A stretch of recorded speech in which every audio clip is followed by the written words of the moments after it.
Hi everyone, I'm Bakht and I talk about books. Today I'm very excited to be filming my Victober TBR. I've never taken part before. I only started uploading about a year ago.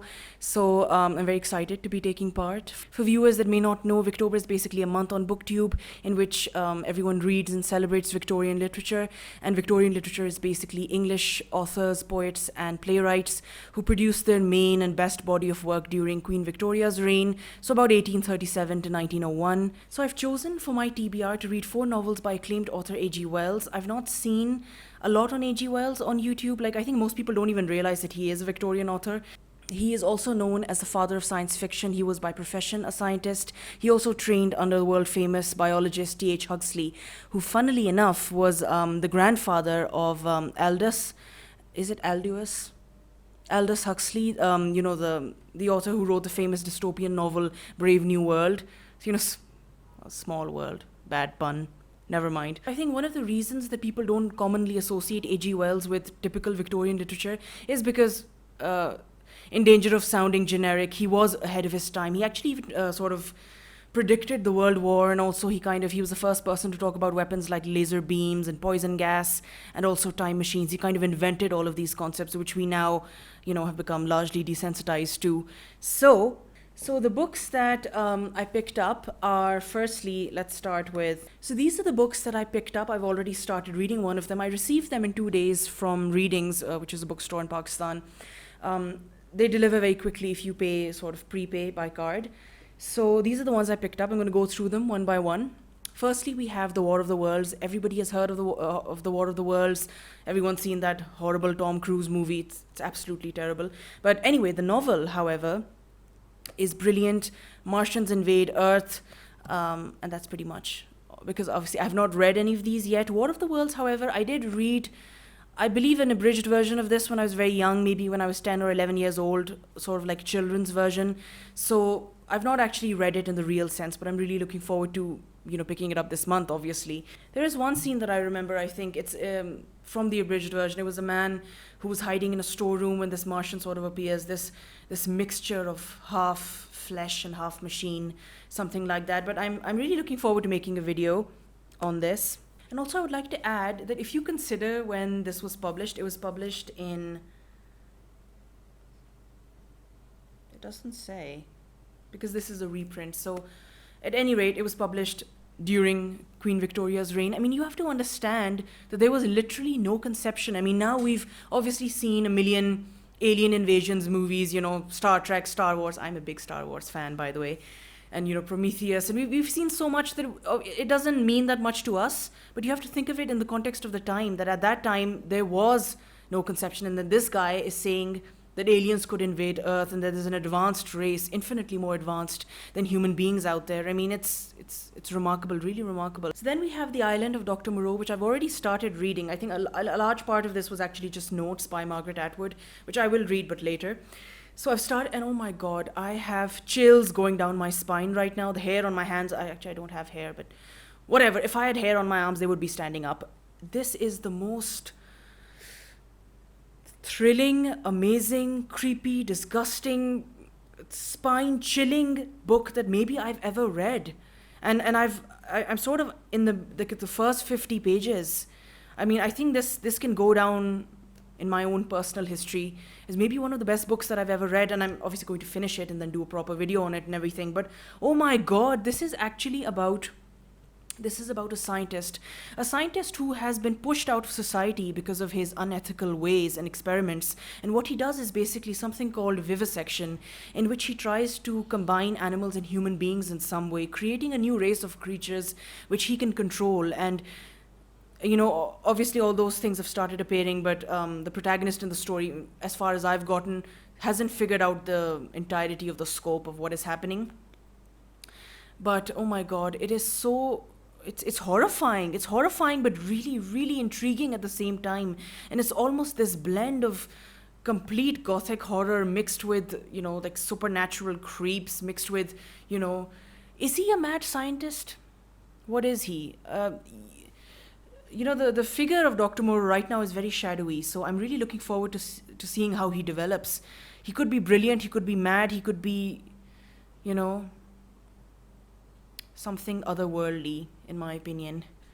So yeah, that one. I have a beautiful Penguin Classics edition. The other ones are readings reprints, but this one is Penguin one.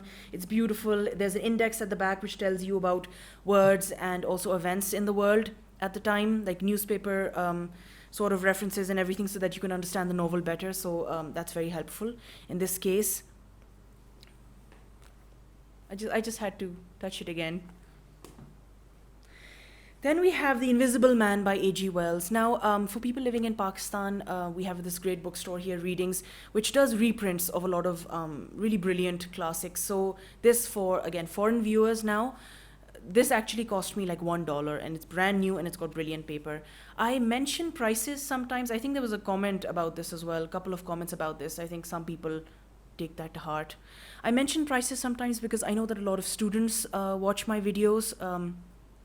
So I want them to feel that there is an affordable option out there for a lot of the books that I talk about, because obviously I was a student until fairly recently, and I know that, you know, one has to manage one's money very carefully. So that's the only reason that sometimes I mention prices.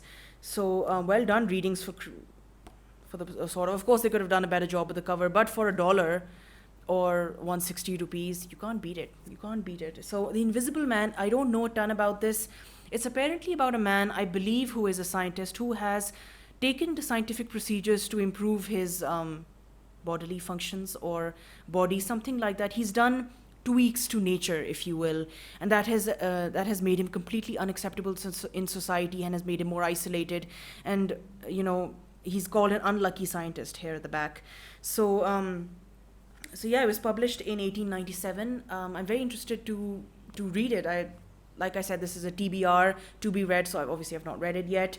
I, however, picked up a copy of Frankenstein. Frankenstein I have read many years ago. I think everybody on planet Earth has read Frankenstein or is familiar with the concept because of movies and TV. So the reason that I didn't have my old copy anymore, I had a very nice Penguin edition, but I don't have that anymore, so I rebought it because I read somewhere in an article that The Invisible Man and Frankenstein are very, very similar, and that The Invisible Man is like kind of like the sci-fi version of Frankenstein, which I don't know how much sense that makes, because Frankenstein was already about a scientist that had created a monster. So, but obviously Frankenstein is not considered sci-fi, I don't think.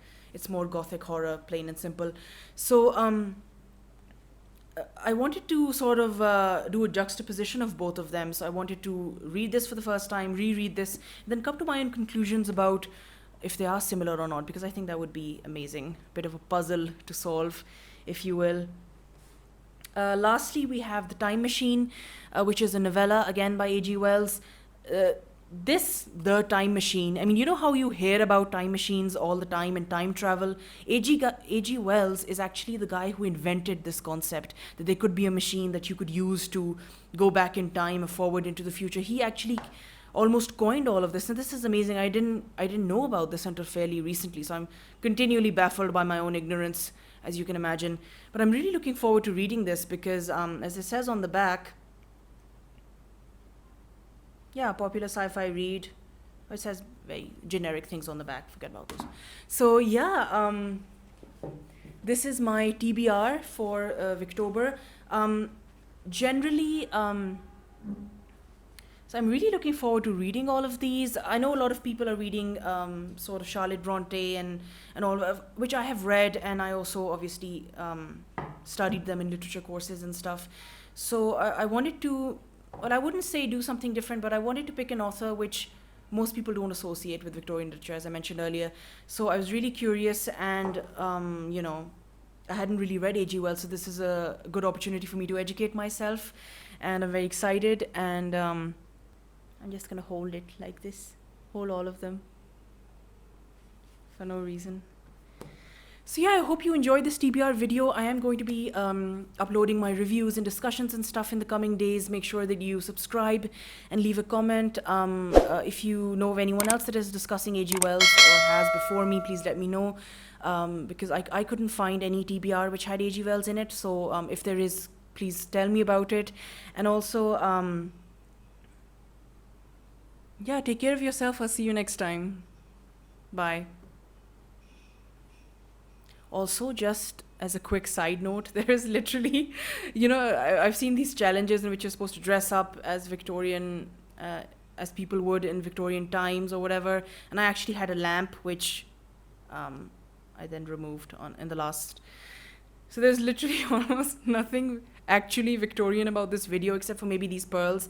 But then again, grey pearls aren't really English, are they? Are they more like Middle Eastern? Indian? I don't know. Anyway, yeah. So I'll see you next time. Bye.